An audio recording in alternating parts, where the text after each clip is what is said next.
各位长官大家好，我叫做季正然，叫我阿季就好。那我们公司叫泰和光，它投影片不会动，怎么办？Hello， 投影片没办法切下一片。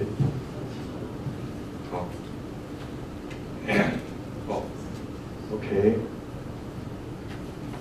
好，那泰和光是什么样的公司呢？就是做 IP Ken 的公司。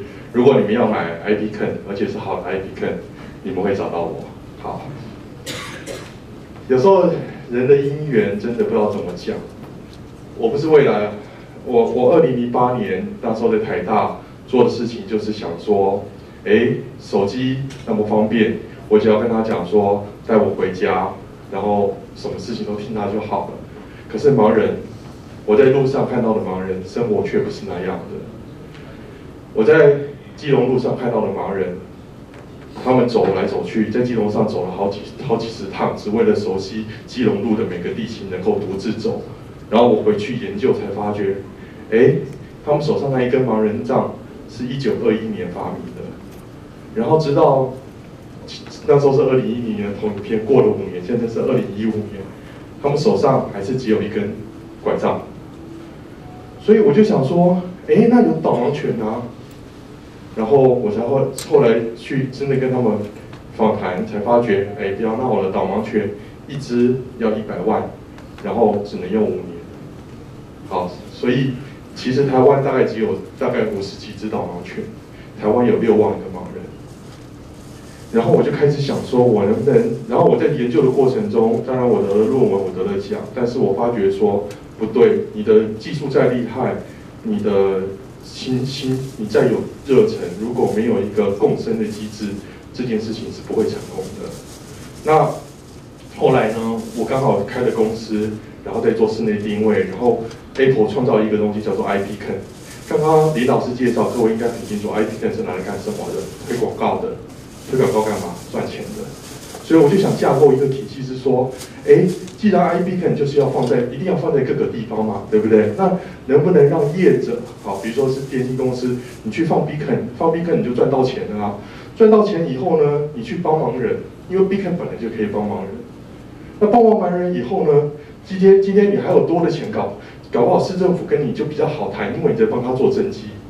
那这个循环能不能这样子转起来呢？所以2012年一个学生就开始了，到现在一个漫长的旅程。我那时候想的事情是，我希望一直往前走，让台湾的盲人，甚至全世界的盲人，能在室内自由移动，在室外安全的行走。在等公车的时候，待会我会讲他们等公车有多么困难。然后走那个过红绿灯的时候，不要像玩命一样。各位你们知道吗？台湾的首善之都有2500个路口，其中只有5%有盲人号志。盲人是闭着眼睛听着车声过马路，每一次过马路就像是玩命，这就是台湾的现状。所以我那时候就开始我本来是买别人 Beacon 开始搞，后来发觉不要闹了，别人 Beacon 误差大概30公尺左右，你拿那去导盲人是在害他，所以我就做出了全世界最精确的 Beacon。别人的 Beacon 讯号散布大概是正负20 dB， 我是正负1 dB， 正负2 dB， 这样子才够精准。然后我就开始往前走了。首先我在盲人重建院试着用 Beacon 导引盲人，然后盲人重建院做完以后，慢慢开始，像最近是在中兴大学图书馆。中兴大学图书馆这个资讯距离大概是35公尺，2层楼70公尺，再加上拉比大概快100公尺，中间要经过那个刷卡机，要经过电梯什么的。我们的受测者一位李美眉，她一辈子没有去过，就靠着手机啪啪啪就走到盲人的那个电脑使用区了。这大概是全世界第一次，一个盲人在没有陌生人引导的状况下，自己完成他的意志。当然，我也做了伊甸基金会，然后后来开始做到一条街道，就是智慧街道。那到今年，我很高兴看到当年我的那个共生体系真的开始发展起来。这是台北捷运，你看，他一方面开始用 Beacon 做广告，他赚钱；一方面他拿这个东西让视障者那个不用迷路。好，所以这是我觉得这个体系开始慢慢转起来了。然后呢，后来呢，在去年做的时候，我发觉，哎，盲人等公车真的很糟，因为他们是拿着一个这样的，让人家知道我要等701啊。所以我们就想说，我能不能？那你看到我上次就讲的就是公车嘛。那后来我们做到什么？我放一段影片，哎，影片不在这里面吗？你播的是不是原来的？好，没关系，我们看有没有第二个，对，这个能不能帮我播一下？哎，对，这个播放的时候能不能帮我按一下播放键？声音。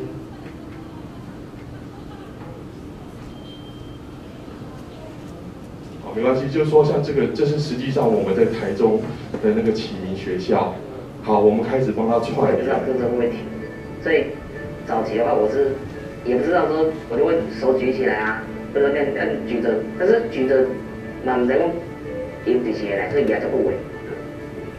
所以有时候站的位置刚好不是站牌，那有些司机一定要站在站牌那边，那才会让你上车。那也不能怪司机啊，因为大家管路况啊，定点播报，这个是蛮重要的。到那个点的时候，会刚好到那个点告诉我这样子，没有像其他地方提早讲，他不是提早到了这个讲，那我们先因为人的自然反应就是反射动作，讲了我马上就转来。比如说我到警卫室的时候，他就会告诉我说，这里是警卫室，比如我面对三通路，往后面走玄关，往右边走就是这个公车亭。设定为上车站启明学校，213万欧元即将抵达启明学校。这个感觉起来就是都比我们常用的 Google Map 或是那个 Apple 地图还要准确。如果没有人带，如果真的很大的地方，我觉得你如果真的慢慢摸索。总而言之，我下一个结论就是，我们已经把那个公园的公车跟国立图书馆串联起来，让盲人可以自己走出去。那我最后用一张图片下结论，就是现在这是台北市政府今年要拿去澳洲展览的东西，就是我们的这几年的奋斗，这是红绿灯，慢慢的把这个观念已经推到这个社会。我希望它能继续往前走下去，让台湾更好，然后让世界更好。谢谢。谢谢文光计划。好，各位同学有什么问题？我想说，你这计划如果可以成功，应该是那个 iBeacon 的部件会很重要。那也可以再稍微描述一下，就是现在怎么样合作，或者是知道。我们后来发觉，在这个像举个例子，就是说因为像 Beacon 通常它在部件的时候都要，就刚我刚才讲，它有2个地方要打交道。好，第一个就是跟地主打交道，对不对？所以导盲这件事是帮他们的。那第二件事，他有时候要跟公部门打交道，公部门都要开标。那开标的时候，毫无疑问，有 iBeacon 能帮忙人，绝对是加分条件，所以业者都很乐意把这个功能转进去。事实上，全台湾现在布建 iBeacon 愿意帮忙人最多的不是我，而是中华电信，它大概会布9000多个 beacon， 因为这对大家都是双。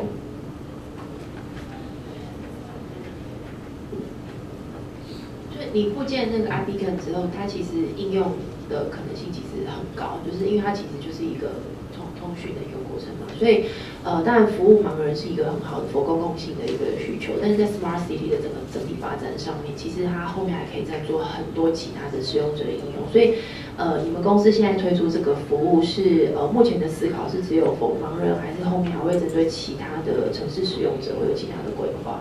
同样的技术的应用。好。我们分2层，在这个阶段，我们只提供全世界最好的 iBeacon。在这个阶段，因为比如说中华电信，它不会让我介入它的服务。但像现在我们在自己打造，因为刚刚我讲过，全台北市只有5%的。你们知道在一个路口布一个盲人号志，一个路口要花100万，只为那个哔哔哔啾啾啾，那是骗人的。所以我们现在在打造全世界最好的盲人号志。那在盲人号志部件以后，那边的服务就会由我们自己开始去推展。对，大概是这样。我想请问，因为刚刚在影片里面有看到那个视障朋友他在操作 App， 那可是，在影片里面他非常的顺，他很顺利的按到了他要按的功能。那个是你们是怎么引导他做到？Apple 有一个叫做 Voice Over，好，voiceover你只要启动以后，整个环境都变成有声环境，所以它然后有套特定的手势，所以你的界面只要做得很平顺，他们是非常顺的。好，他就这样，他就往右2下就下一个，往左2下上一个，所以就我待会有兴趣，我待会可以玩给你看。好，请问评审还有什么问题吗？那就谢谢各位长官，好，谢谢。